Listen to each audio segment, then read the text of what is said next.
Welcome बच्चों। आज हम लोग यहाँ पे क्लास 9 का लाइंस एंड एंगल्स के बारे में यहाँ पे कुछ क्वेश्चन सेलेक्ट मैंने किया है जो तुमको एग्जाम के पॉइंट ऑफ व्यू से बहुत ही आसान रहेगा, ठीक है ना।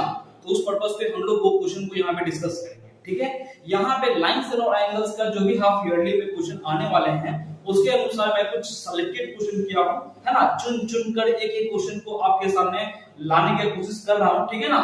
जो मैं एक एक करके क्वेश्चन आपके स्क्रीन पे दे रहा हूँ, तो लग जाओ मेरे साथ और निकाल लो कॉपी और पेज और एक एक क्वेश्चन को यहाँ पे हम लोग डिस्कस करते चलते हैं। और यहाँ पे पूरा अच्छी तरीके से एक एक कॉन्सेप्ट के अनुसार एक एक क्वेश्चन को यहाँ पे सॉल्व करते हुए मैं चलूंगा, है ना। चलो स्टार्ट करते हैं फर्स्ट क्वेश्चन। तो चलो छोटो, यहाँ पे पहला क्वेश्चन आपके स्क्रीन पे ये रहा। क्या बोलता है? लाइंस एंड एंगल्स का पहला क्वेश्चन आपके स्क्रीन पे बोलता है क्या कि two complementary angles are in the ratio 4:5 to find the angles। तो जेन्युइन बात है कि यहाँ पे आपको बताया गया कैसे कि 2 to रेशियो है। तो मान लो कि let the ratio be x and also you know that कि यहाँ पे 4x हो जाएगा और ये 5x हो जाएगा इज इक्वल टू 90, बिकॉज ये कॉम्प्लीमेंट्री बोला गया है कि 2 to कोई भी एंगल होगा वो दोनों एंगल का जो 90 होता है तो उसको हम कॉम्प्लीमेंट्री एंगल कहते हैं। तो उसी पर्पज पे यहाँ पे ये दो एंगल दिया हुआ था। तो 5 और 9, तो 9x इज इक्वल टू कितना हो गया 90, कैंसिल करोगे x का वैल्यू कितना हो जाएगा 10, है ना। तो यहाँ पे 4x आपका था, तो 4x मतलब 4 मल्टीप्लाई 10 करोगे तो आ गया 40। और उसी टाइप से यहाँ पे 5x इसको सॉल्व करोगे तो 5 मल्टीप्लाई यहाँ पे 10 हो जाएगा कितना 50। इस तरह से क्वेश्चन नंबर फर्स्ट कंप्लीट हो गया, ठीक है। चलो क्वेश्चन नंबर 2 आपके स्क्रीन पे ये रहा। इसमें क्या बोलता है कि find two angle whose complementary is 1/3 of its supplement. मतलब कि यहाँ पे 90 माइनस ऑफ थीटा करोगे यानी कि 90 माइनस ऑफ x करोगे that is called a compliment. And also यहाँ पे 180 माइनस ऑफ x करोगे it is called a supplement, है ना। इसका 1/3 है तो 1/3 यहाँ पे कर देना। अब सॉल्व कर लो छोटू, सॉल्व करोगे तो क्रॉस मल्टीप्लाई इधर कर देना। तो यहाँ पे हो गया 90 माइनस ऑफ x था, यहाँ पे हो गया 180 माइनस ऑफ x। इसको सॉल्व करोगे तो क्या आएगा 9 3 27 इतना हो गया, फिर 3x हो गया। इसको सॉल्व करोगे तो 180 माइनस ऑफ x रहने देना। तो उसके बाद क्या करोगे कि 270 है ये वाला इधर आ जाएगा तो 180 हो गया, माइनस में दिया हुआ तो इधर जाएगा तो प्लस में हो जाएगा, पहले से माइनस दिया हुआ। सॉल्व करोगे छोटू तो इसको सॉल्व करने पे कितना आएगा बताओ। तो यहाँ पे 0 आ गया, फिर ये तुम्हारा हो जाएगा 90 हो गया और ये हो गया 2x। इसको सॉल्व करोगे तो ये आ गया 45 x का वैल्यू। यानी कि x का वैल्यू क्या निकलता छोटू 45। तो अदर एंगल भी क्या निकलता, अदर भी 45 ही निकलता ना, है ना। बिकॉज फाइंड टू एंगल्स, दो एंगल तो फाइंड करना ही था। और यहाँ पे पहले ही बोल दिया था कि complement whose 1/3 of it supplement. तो यहाँ पे कॉम्प्लीमेंट के अनुसार जाओगे तो दोनों इक्वल हो जाएगा और सप्लीमेंट के अनुसार जाओगे तो एक एंगल और भी निकाल सकते हो, लेकिन आपका आंसर यहीं पे दिया हुआ रहेगा। क्लियर? चलो ठीक है, तो आगे हम बढ़ते हैं नए क्वेश्चन पे। तो चलो छोटू, क्वेश्चन आपकी स्क्रीन पे ये रहा। इसमें आपको बताया गया है ये स्ट्रेट लाइन है, इस पे एंगल बन रहा है 3 तो इसमें से इसका वैल्यू निकाल कर बताओ। तो क्या करना ना छोटू, तो सबसे पहली बार तो इतना तो पता है कि एंगल AOC, तो AOC प्लस COD, तो यहाँ पे COD अब प्लस BOD, तो यहाँ पे लिख देना BOD। ये तीनों को सम करने पे 180 आता है स्ट्रेट, है ना, स्ट्रेट लाइन के अनुसार हो जाएगा। तो AOC का वैल्यू दिया गया है 3x प्लस 7, प्लस का साइन दिया COD, तो COD का वैल्यू दिया हुआ 55 और यहाँ पे BOD तो उसका वैल्यू दिया हुआ है 4x plus 20 is equal to 180, है ना। तो यहाँ पे कितना हो गया 4 और 3 7x हो गया, ठीक है। फिर यहाँ पे कितना हो जाएगा तो 7 5 12 के 2 और 6 हो गया प्लस में, और प्लस में आपको क्या दिया हुआ छोटू 20 दिया हुआ है, ठीक है ना, इज इक्वल टू 180 हो गया, है ना। तो सॉल्व करोगे तो कितना हो जाएगा, तो ये हो गया 2 और ये हो जाएगा 8, 82 हो जाएगा। ये 7x इज इक्वल टू 180 है। इसको सॉल्व करोगे तो 7x रहने देना, यहाँ पे हो गया 180 माइनस ऑफ 82। तो सॉल्व कीजिएगा तो 7x इज इक्वल टू आ जाएगा, तो ये कितना हो जाएगा छोटू, तो 10, तो 8 2 10, फिर यहाँ बचेगा 7, तो 9 हो गया। तो काटोगे तो 14 के टेबल से कट जाएगा, तो x का वैल्यू निकल जाएगा 14। इसका मतलब ये है बाबा कि अगर x का वैल्यू 14 निकला है तो हमें निकालना है AOC का वैल्यू, तो लिख देना AOC। तो AOC का वैल्यू का मान क्या था, 3x प्लस ऑफ 7, तो यहाँ पे 3 को 3 छोड़ना, x का वैल्यू 14 निकाल चुके थे और प्लस में यहाँ पे कर देना 7, तो कितना हो जाएगा 42, है ना, 14 या 42, अब है ना, अब प्लस में हो गया 7, तो ये हो गया 49, है ना, तो ये वाला एंगल आपका निकल गया 49। अब BOD निकालना, तो निकाल लो, तो यहाँ पे लिख देना BOD, तो इज इक्वल टू क्या था छोटू, तो 4x प्लस ऑफ 20 था, तो 4x का वैल्यू 14 और प्लस में हो गया इतना, तो ये हो गया 56 और प्लस में हो गया 20, तो ये हो गया कितना, है ना, 76, तो यानी कि इस एंगल का वैल्यू निकल गया 76, है ना, और 55 तो ये दिया हुआ है। तो इस तरह से क्वेश्चन नंबर 3 आपको कंप्लीट हो गया, समझ में आ रहा होगा, ठीक है। नए क्वेश्चन की तरफ बढ़ते हैं, क्वेश्चन नंबर 4 फाइंड करके बताओ AOC और एंगल BOC। तो चलो छोटू, नया क्वेश्चन आपकी स्क्रीन पे ये रहा, क्वेश्चन नंबर 4। 3 कंप्लीट हो गया, 4 में आते हैं। 4 में क्या बताया गया है कि एक लीनियर पेयर के अनुसार, मतलब स्ट्रेट लाइन है, उस पर मतलब 2 एंगल दिया हुआ है, दोनों एंगल का वैल्यू निकालना है, तो निकाल दे छोटू, कैसे निकलेगा।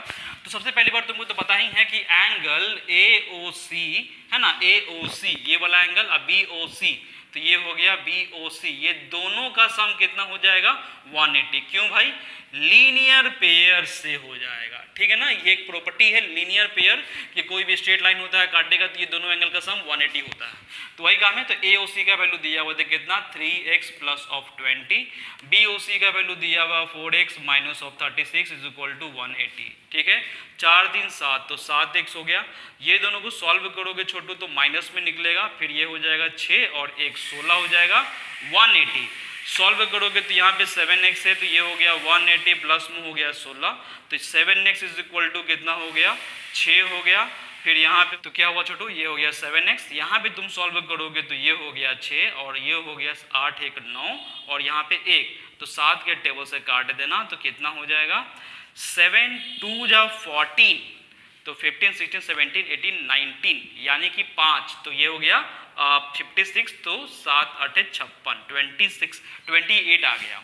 28 आया तो उसके बाद क्या करोगे कि एंगल है तो यहाँ पे एंगल निकाल देना, तो एंगल AOC का वैल्यू था तुम्हारा 3x प्लस ऑफ 20, तो यहाँ पे 3 और x का वैल्यू 56 ला चुके 28 ला चुके थे, है ना, 28 ला चुके थे प्लस ऑफ 20। सॉल्व करेगा तो 8 3 की 24, है ना, तो 24 के 4 हो गया, हाथ में बचेगा 2 और 6 2 8 इतना प्लस ऑफ 20, तो सॉल्व करोगे तो कितना हो जाएगा बाबा 4 और 8 2 10 इतना डिग्री हो गया। दूसरा निकालना BOC, तो BOC निकालना है ना, तो BOC का वैल्यू कितना तुमको दिया हुआ है 4x माइनस ऑफ 36 यानी कि 4 multiply x that is what it is 28, तो ये हो गया 28 माइनस में 36, तो सॉल्व करना, तो 8 चौको 32 के 2 हाथ में बचेगा 3 8 9 10 11 इतना माइनस 36। सॉल्व करोगे तो ये हो गया तुम्हारा 12, तो 6 6 12 यहाँ पे बचा 0, तो ये हो गया 10 7 3 10। इस तरह से क्वेश्चन नंबर 4 कंप्लीट हो गया, ठीक है। आगे बढ़ते हैं नए क्वेश्चन की तरफ।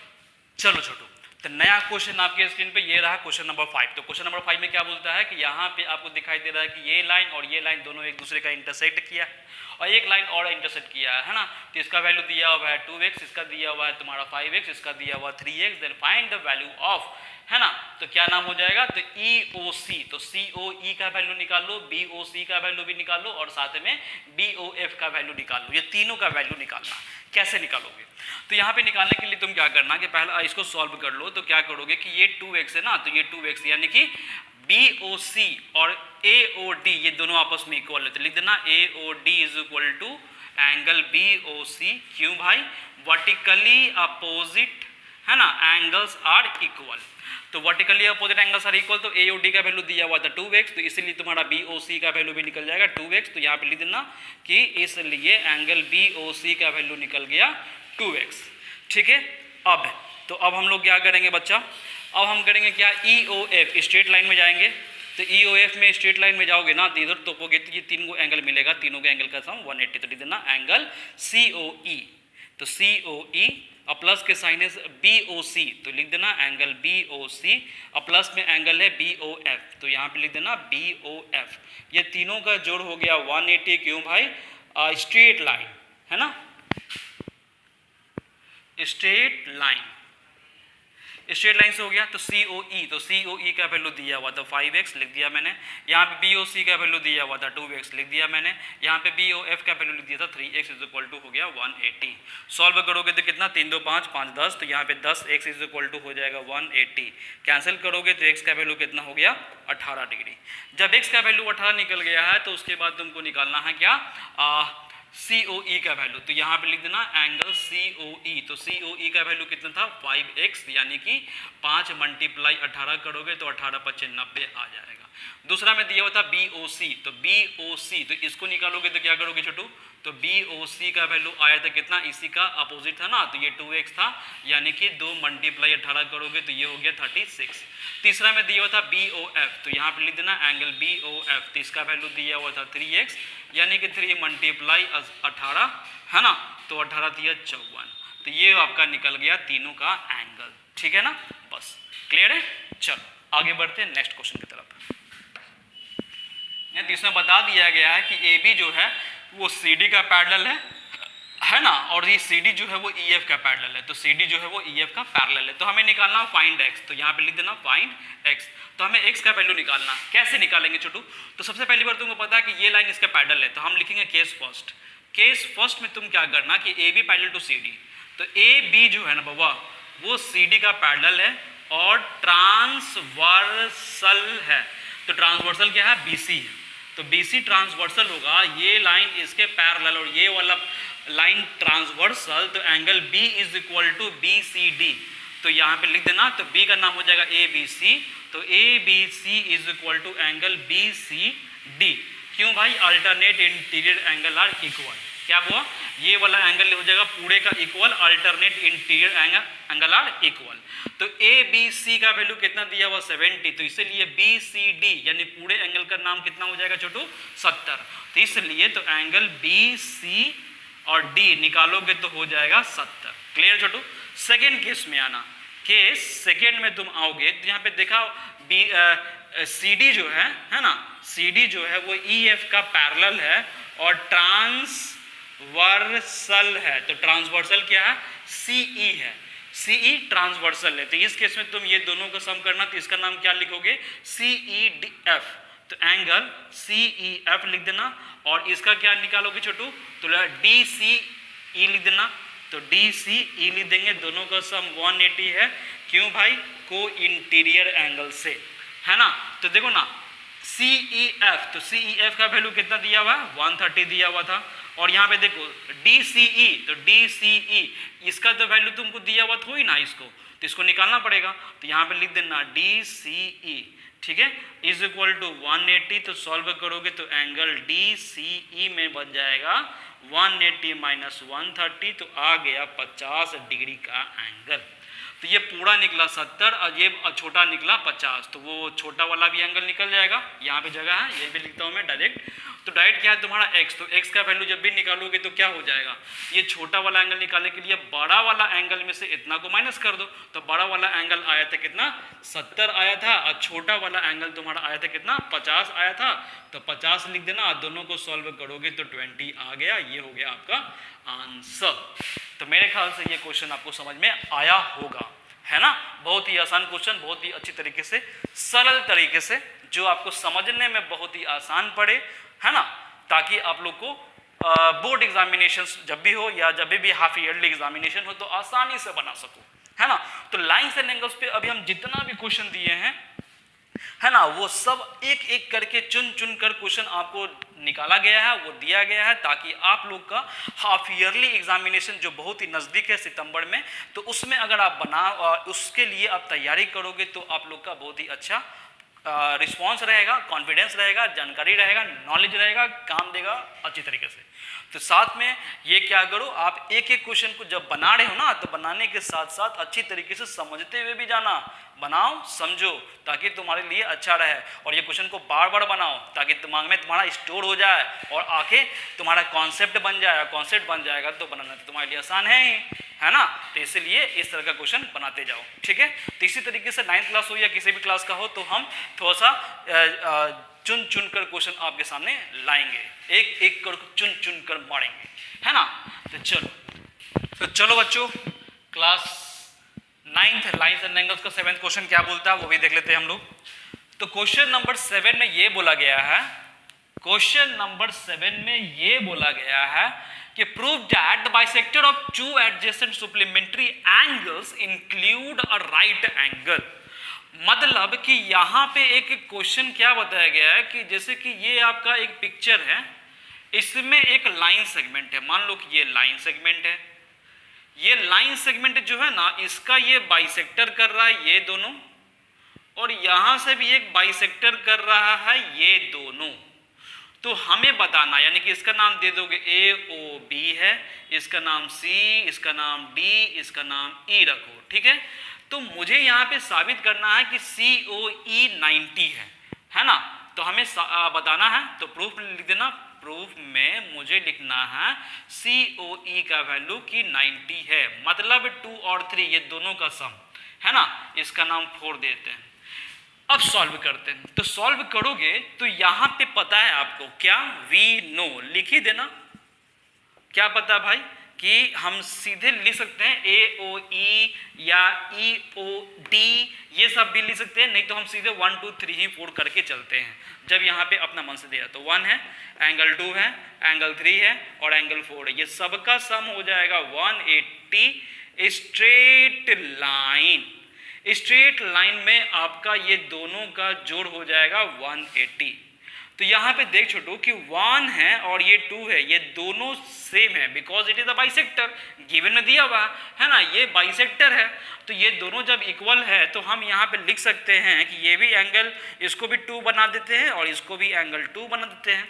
और यहाँ पे देखो 3 है तो एंगल 3 रहने देंगे। अब 4 भी तो ये 3 का इक्वल है ना, because it is a bisector है ना, ये दोनों आपस में इक्वल है और ये दोनों आपस में इक्वल है। गिवन में ये बात लिख देना होता है, ठीक है ना, कि बाइसेक्टर है तो मतलब कि angle 1 is equal to angle 2 और angle 3 is equal to angle 4 है ना बाइसेक्टर में। तो ये दोनों सेम है तो छोटो, तो यहाँ पे 2 एंगल 2 लिख देना, इज इक्वल टू हो जाएगा क्या कि 2 एंगल 3 हो जाएगा, इज इक्वल टू 180 हो गया। उसके बाद सॉल्व करोगे तो 2 कॉमन निकालोगे तो यहाँ पे हो गया एंगल 2 और ये हो गया angle 3 is equal to 180। Solve कर लेना इससे, तो एंगल 2 और एंगल 3 ये दोनों का सम हो गया 90। 2 और 3, तो 2 और 3 का मतलब क्या हुआ छोटू, 2 और 3 का मतलब COE हुआ। तो लिख देना एंगल COE कितना है बाबा, 90 डिग्री, और यही आपको साबित करना था, ठीक है ना। चलो क्वेश्चन नंबर 7 कंप्लीट हो गया। आते हैं क्वेश्चन नंबर 7 के बाद 8 में। 8 में क्या बोलता बच्चा, नया क्वेश्चन आपके स्क्रीन पे ये रहा। ये क्वेश्चन क्या बोलता है कि AB जो है वो CD का पैरेलल है, साथ में यहाँ पे XYZ है, इसका वैल्यू आपको निकालना है, जबकि आपको दे दिया गया है 75 आपका है AEF, और दूसरा एंगल आपको दे दिया गया क्या DGE, इसका वैल्यू भी आपको दे दिया गया। तो उसके बाद सॉल्व कर लो। सॉल्व कैसे करोगे भाई, तो सॉल्व करोगे तो यहाँ पे लिख सकते हो आप कि AEF, तो लिख देना कि जब ABCD का पैरेलल है और ये ट्रांसवर्सल है, तो पहला केस क्या लिखोगे, यहाँ पे सीधे लिखो ना, AB जो है वो पैरेलल है CD का और ट्रांसवर्सल है, तो ट्रांसवर्सल क्या नाम है EF, तो EF है। तो इसका मतलब है कि Y is equal to E लिख देना, तो Y इज इक्वल टू 75, तो 75 क्यों भाई, alternate interior angle are equal. बहुत सिंपल तरीका है, ये निकल गया तुम्हारा, ठीक है। जब ये निकल गया तो अब ये भी निकाल सकते हो, कैसे भाई, तो हम लिख सकते हैं कि X और Y ये दोनों का सम 180 है, क्योंकि लीनियर है ना पेयर होता है। है ना, ये दोनों का सम 180 है। क्यों? क्योंकि प्रॉपर्टी तुमको पता ही है कि इस टाइप से होता है, दो एंगल का सम 180 लीनियर पेयर। एक्स का वैल्यू पता नहीं है तुमको, लेकिन वाई का वैल्यू ऑलरेडी आपने निकाल दिया था 75 अल्टरनेट से, यहाँ पे लिख दिया। तो एक्स इज इक्वल टू कितना हो गया 180 माइनस ऑफ 75, तो सॉल्व कर देना 5 5 10, 7 बजेगा 0, इतना हो गया 105, यानी कि ये हो गया 75, ये हो गया 105, है ना। अब तुमको निकालना क्या छोटू, जेड का वैल्यू भी निकालना है। तो जेड का वैल्यू कैसे निकालोगे, तो तुमको पता है कि ये जेड को निकालने के लिए क्या करना ना, सबसे पहली बार ये निकाल देना तुम, ठीक है। क्या करना ना कि ये वाला एंगल जो है ये पूरे का इक्वल हो जाएगा। तो यहाँ पे लिख देना कि ए बी जो है वो सी डी का पैरेलल है और ट्रांसवर्सल है। क्या नाम है उसका, ई जी है। तो ई जी है आपका ट्रांसवर्सल। तो इस केस में आप कर सकते हो क्या कि डी जी ई, तो एंगल डी जी ई जो है ना वो किसके इक्वल हो जाएगा, ए ई जी का। तो ए ई जी का, क्यों, alternate interior angle are equal, ठीक है। तो यहाँ पे देखो छोटू, ये वाला तो तुमको दिया हुआ था, डी जी ई का वैल्यू कितना दिया हुआ है 125, तो ए ई जी का भी वैल्यू निकल 125, तो लिख देंगे एंगल ए ई जी का वैल्यू हो जाएगा 125, जो हुआ था प्रॉपर्टी अल्टरनेट से। और तुम्हें पता है जेड का वैल्यू निकालना, तो हम लिखेंगे नाउ। तो नाउ में क्या करना कि जेड, तो जेड इज इक्वल टू क्या हो जाएगा, ये बड़ा वाला एंगल में से छोटा वाला एंगल को माइनस कर देना, मतलब ए ई जी है उसमें से माइनस करोगे ए ई जी, ये पूरा वाला एंगल में से ए ई एफ को माइनस करोगे, ए ई एफ को। तो इसका वैल्यू था तुम्हारा 125 और माइनस इसका वैल्यू था तुम्हारा 75, सॉल्व करोगे तो 0 हो गया 12 7 5 12, ये हो गया जेड का वैल्यू।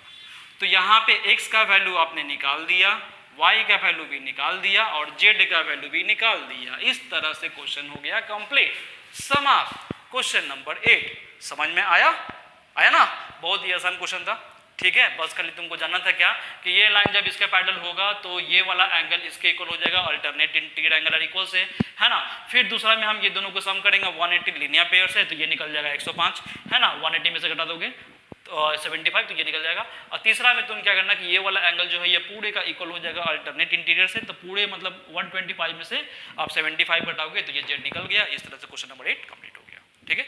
नया क्वेश्चन पे आते हैं, क्वेश्चन नंबर 9 पे। तो चलो बच्चों, क्वेश्चन नंबर 9 आपके स्क्रीन पे ये रहा। इस क्वेश्चन में क्या बताया गया है कि यहाँ पे ये लाइन जो है ए बी जो है वो सी डी का पैरेलल दिया हुआ है। पैरेलल देने के बाद यहाँ से ये लाइन जो ड्रॉ हो रहा है वो ये दोनों एंगल को बाइसेक्ट कर रहा है इक्वल पार्ट में, और ये वाला लाइन भी ड्रॉ हो रहा है जो ये दोनों को भी इक्वल पार्ट में डिवाइड कर रहा है, because it is the bisector. तो इसलिए इसका नाम एंगल 1 एंगल 2 लिख दिया, एंगल 3 और 4 लिख दिया। Angle 1 is equal to angle 2, it is the bisector, and also 3 is equal to 4, it is the bisector. तो यहाँ पे साबित क्या करना, तो लिखता है, बोलता है क्या इसमें कि प्रूफ करके बताओ कि यहाँ पे एंगल ई जी एफ, तो ई जी एफ का जो वैल्यू है वो 90 डिग्री है, वो साबित करना है। तो कैसे करोगे आप, ठीक है ना।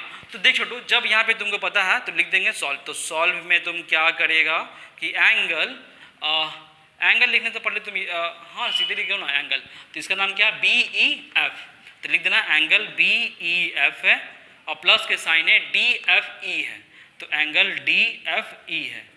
ये दोनों का सम 180 होता है छोटू, क्यों, कोई interior angle consecutive interior angle से इक्वल होता है, ठीक है ना। क्योंकि ये लाइन जब इसके पैरेलल है, ये ट्रांसवर्सल है, तो ये पूरा एंगल और ये पूरा एंगल दोनों का सम तो 180 होगा ही, कोई इंटीरियर एंगल, है ना। अब ये बोला गया क्या चीज कि multiplying 1/2 on both side because it is a bisector, तो लिख देना तो मल्टीप्लाइंग 1/2 ऑन बोथ साइड। तो यहाँ पे क्या हो जाएगा 1/2 है एंगल बी ई एफ है और प्लस के साइन है 1/2 एंगल डी एफ ई है इज इक्वल टू 1/2 है और ये हो गया 90, है ना, काट देंगे 90। तो देखो ना बी ई एफ, तो कहाँ पे बी ई एफ, तो बी ई एफ का आधा करेंगे तो ये आधा होगा 1, तो इसको हम लिखते हैं angle 1 because it is the bisector था ही। मेरा मन एंगल 1 लिखो या एंगल 2, लेकिन हमें चाहिए एंगल 1, तो एंगल 1 लिख दिया यहाँ पे।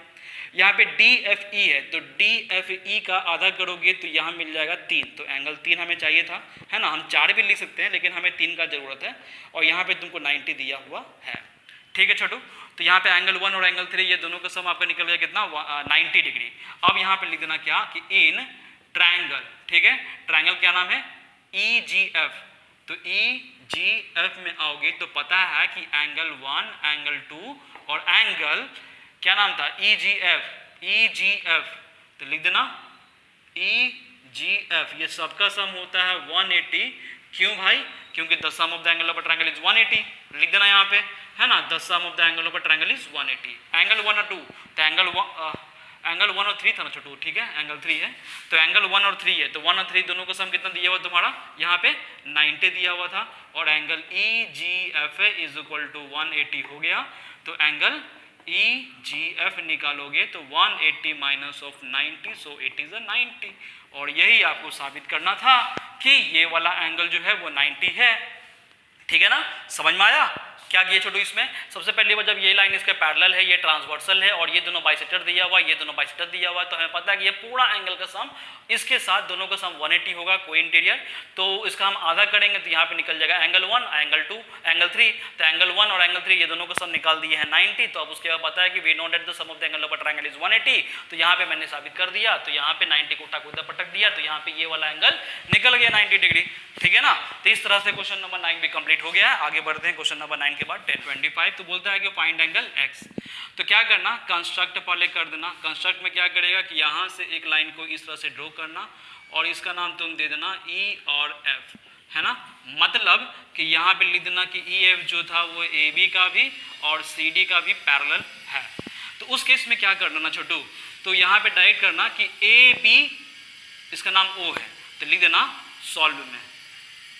सॉल्व में क्या करेगा, जब AB जो है वो EF का पैरेलल होगा, AB जो है वो EF का पैरेलल होगा, और OB ट्रांसवर्सल होगा, है ना, ट्रांसवर्सल होगा OB का, तो हम बोल सकते हैं ये वाला एंगल और ये वाला एंगल, तो इसका नाम क्या दिया हुआ, मान लेते हैं एंगल 1 है, इसका नाम B तो है ही, तो B प्लस एंगल 1 ये दोनों का सम 180 हो जाएगा को इंटीरियर एंगल से, है ना। ये लाइन जब इसके पैरेलल होगा और ये ट्रांसवर्सल होगा, तो ये वाला इतना एंगल को मान लिए 1 और ये B दिया हुआ था, ये दोनों का सम 180 हो गया। तो यहाँ पे हम क्या करेंगे कि एंगल 1 निकालेंगे, है ना, तो ये कितना हो जाएगा, बोलो B का वैल्यू कितना दिया हुआ था 55, तो 55 लिख देना इज इक्वल टू 180 है, तो एंगल 1 इज इक्वल टू क्या हो गया 180 माइनस ऑफ 55। सॉल्व करोगे तो 5 5 10, यहाँ बचे कितना 7, तो 7 में से 5 गया 2, है ना, और साथ में 1 बचेगा। ठीक है, तो ये तुम्हारा निकल गया 125, तो यानी कि एंगल 1 निकल गया। अब 2 भी निकाल दो, तो 2 कैसे निकालोगे, तो यहाँ पे लिख देना कि CD जो है वो EF का पैरेलल है ना, और ट्रांसवर्सल है, तो ट्रांसवर्सल क्या है बच्चा, OD है, तो OD ट्रांसवर्सल होगा, तो यहाँ पे लिख देना कि एंगल 2 है और एंगल D है, ये दोनों का सम 180 है, तो एंगल 2 रहने देना, और D का वैल्यू 25 है इज इक्वल टू 180 है। तो सॉल्व करोगे ना, तो सॉल्व कितना हो जाएगा छोटू, तो एंगल 2 को तो एंगल 2 मान लेगा is equal to 120 minus 25। Solve करोगे कितना आ जाएगा, 5 5 10 हो गया, यहाँ बचा 7, तो 5 हो गया, और ये हो गया 1, तो 155 है, तो हमें निकालना है x का, तो x का मतलब हो गया एंगल 1 और एंगल 2, तो एंगल 1 का मतलब कितना दिया हुआ छोटू 125, लिख देना 125, एंगल 2 का वैल्यू कितना दिया हुआ था 155, तो 155 कर देना, 5 2 7 हो जाएगा, और 1 1 2 हो जाएगा, यानी कि 270 डिग्री ये पूरा निकलता एंगल। ठीक है, चल अब ज़्यादा नहीं बनाएंगे।